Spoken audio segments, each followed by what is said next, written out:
take one. It's August 25. So let me get everything set up here.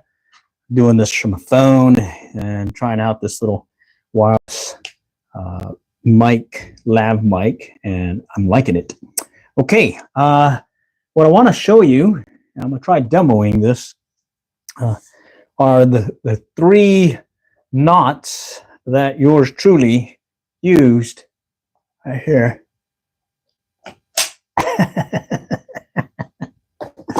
That I used when I went fishing at the Galveston Fishing Pier this past week or last week. Okay, and what I liked about them was, so I've used the trilene knot, I've used the uni knot, I've used various knots over the years, but this round I kind of mixed it up and said, hey, let's try some different knots that are quick to tie, very simple to remember, and I think it covers everything that I needed to do when I went fishing on the pier. And I think I can use this probably fishing elsewhere, meaning in freshwater also, because we are stationed, or we are up in North Texas, so not on the coast, but I believe these knots would be available or good to use pretty much anywhere, be it salt or fresh. Let me change my glasses. Okay, and of the 3 knots I'm going to show you, one's going to be the uni knot. The next one is going to be a braid de mano, a very simple braid de mano tie that uses the uni knot as well as a simple overhand. I was going to try some other knots for that, for a braid de mano connection, but I don't think that worked out.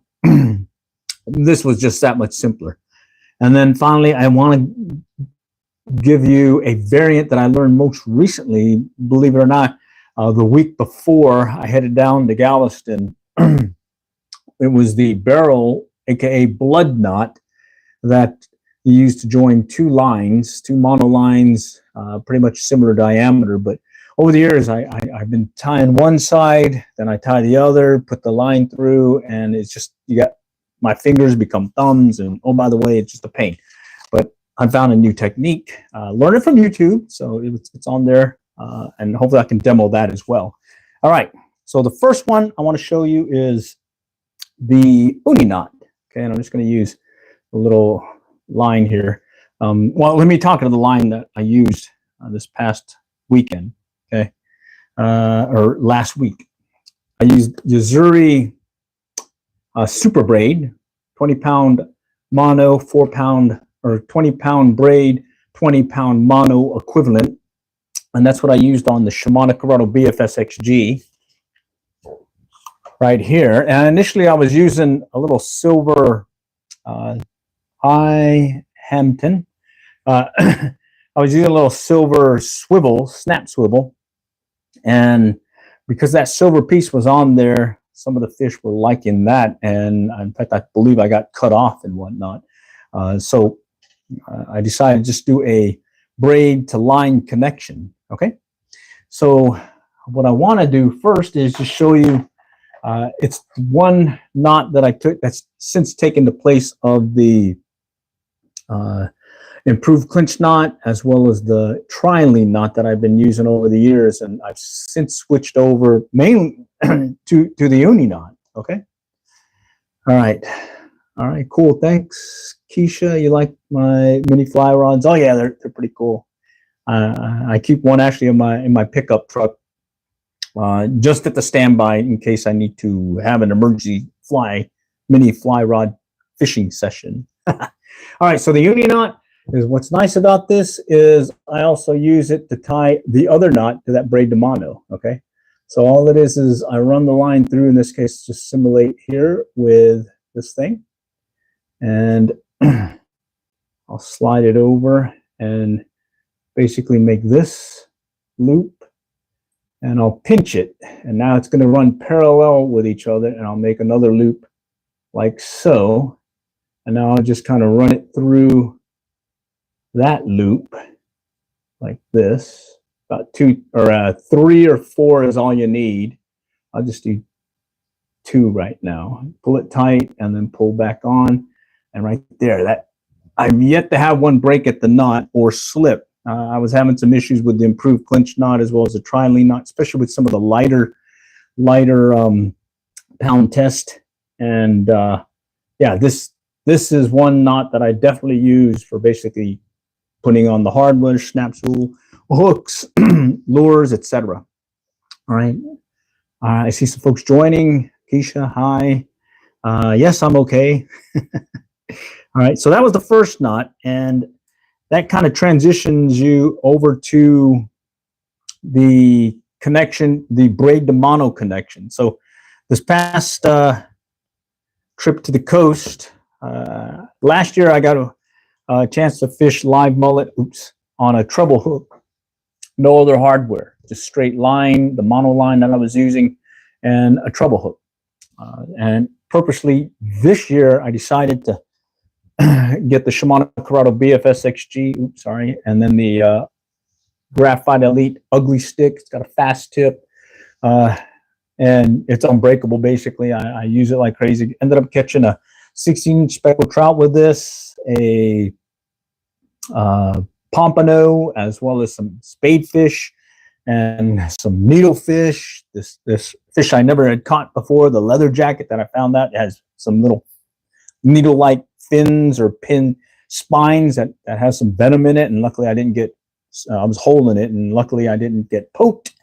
And overall, this was a really nice ride that worked really well. Casting mullet, live shrimp. This thing can handle 1/16-ounce lure, so it was not a problem using this for a 2 to 4 inch to a 6-inch mullet, and just had a blast fishing with this thing.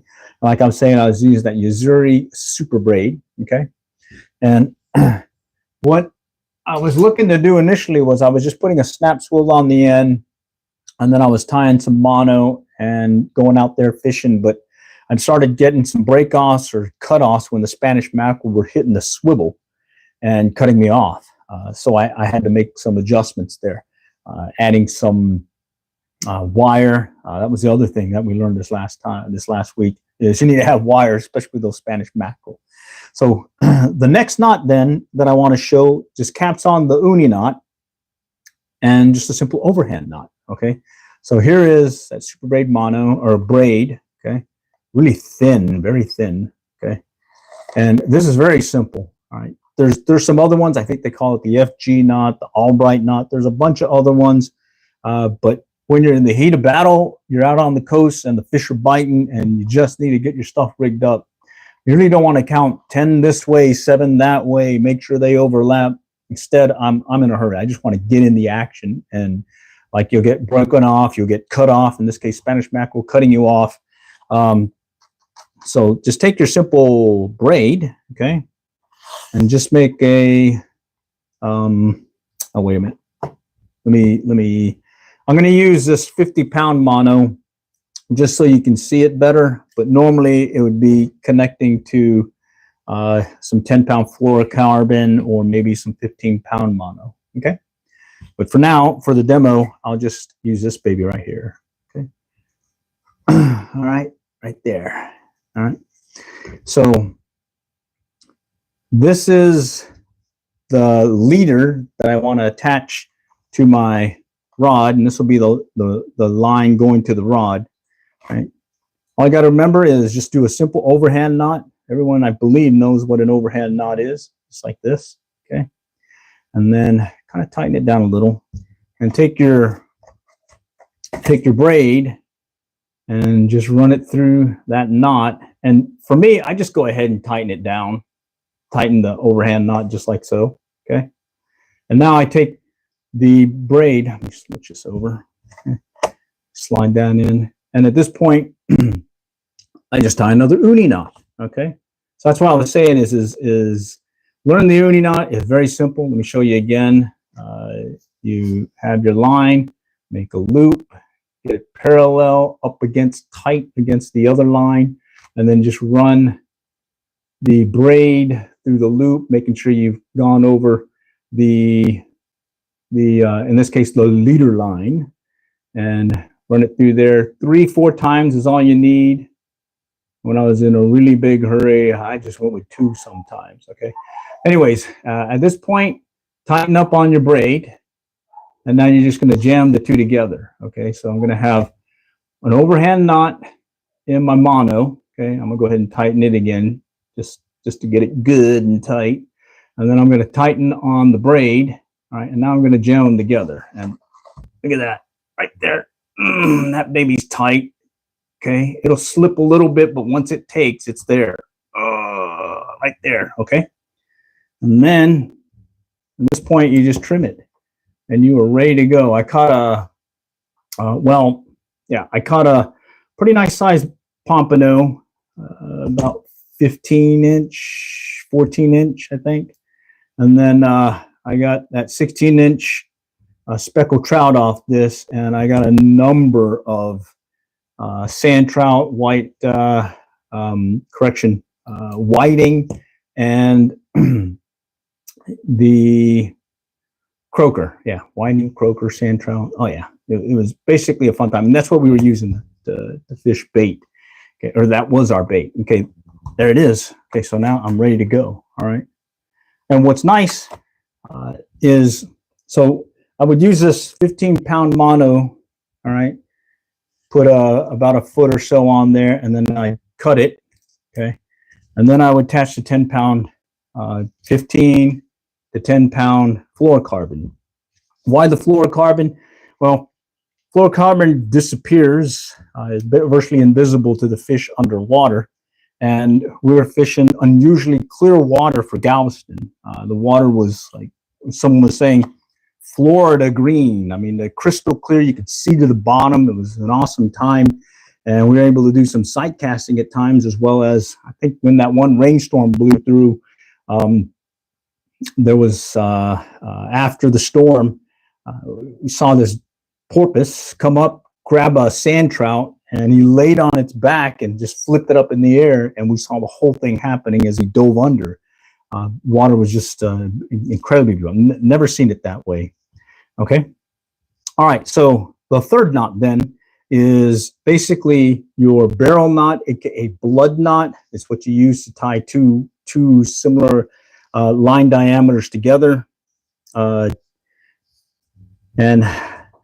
I've been tying it, and I think a lot of folks have the same issue, especially when it's cold. Like I'm fishing one of the Oklahoma rivers that I like fishing in the winter for trout, and I need to tie attach two lines together.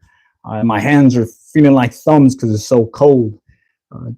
What I do is I'll tie a barrel knot. Well, over the years, I've been just kind of tying one end, then I tie the other. Just let me give you that example. Let me grab this. I'm using a 40-pound mono and the 50-pound mono for this demo. Oh, wait, here we go.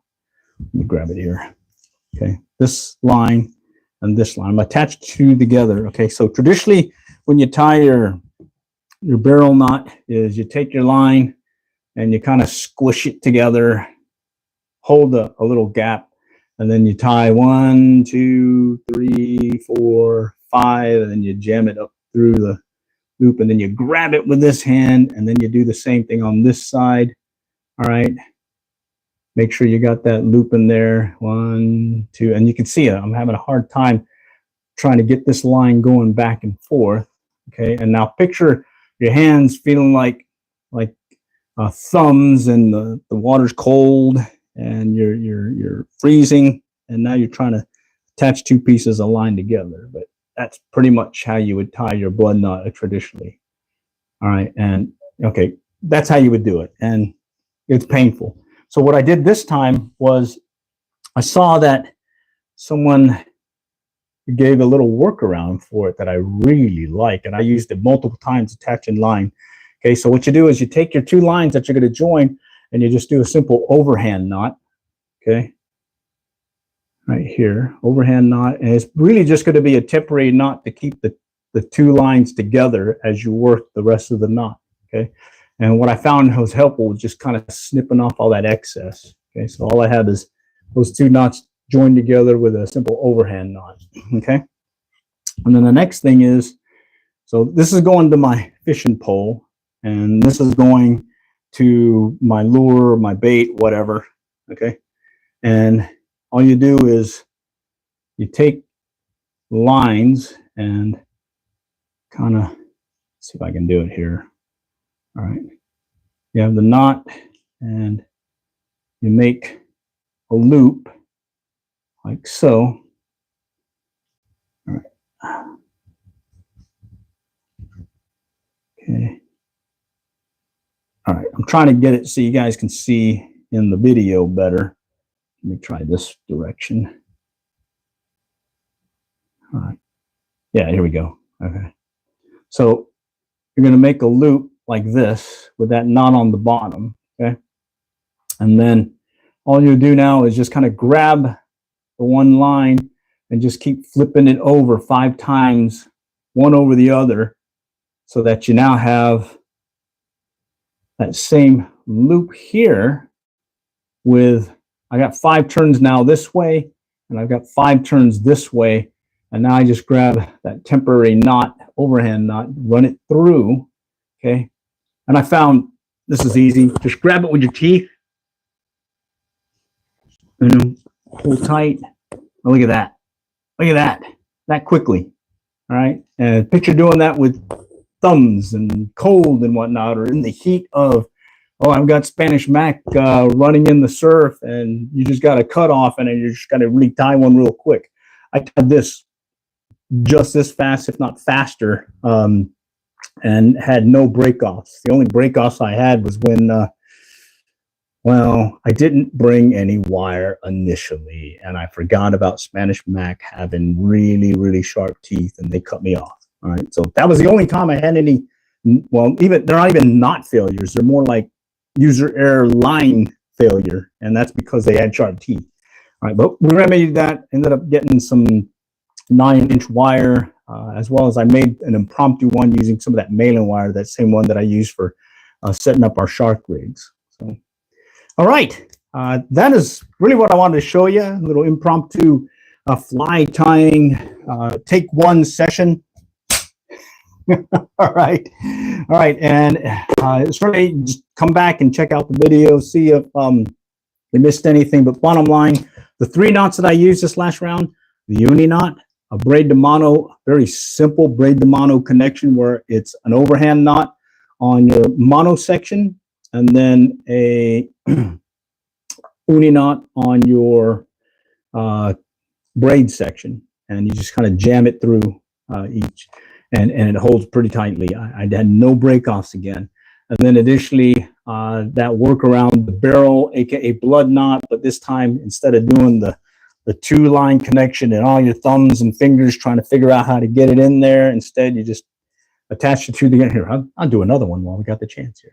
Let me see if I can just do it without really talking about it. Okay, so overhand knot, temporary attachment of the 2 lines. Okay, just to make it simple, I'm going to go ahead and trim it a little bit. Okay, I'm going to flip it over, and now I'm going to, oh, need more line. Okay, all right, I'm going to kind of center it. So this is here, this part is here, and then I'm just going to grab this one and just start looping it around. 1, 2, 2, 3, 4, and 5. Keep that opening in there. And now I'm going to grab that temporary knot, overhand knot. Now I'm going to use my teeth, like so, and there. I'm going to go and cut it. And this there is a barrel, aka blood knot, that is ready to go. Okay, take it out there, go fishing, stay in the game. Okay, highly recommended. All right, thanks for stopping by. Next time we'll catch our leaving. Good luck and good fishing.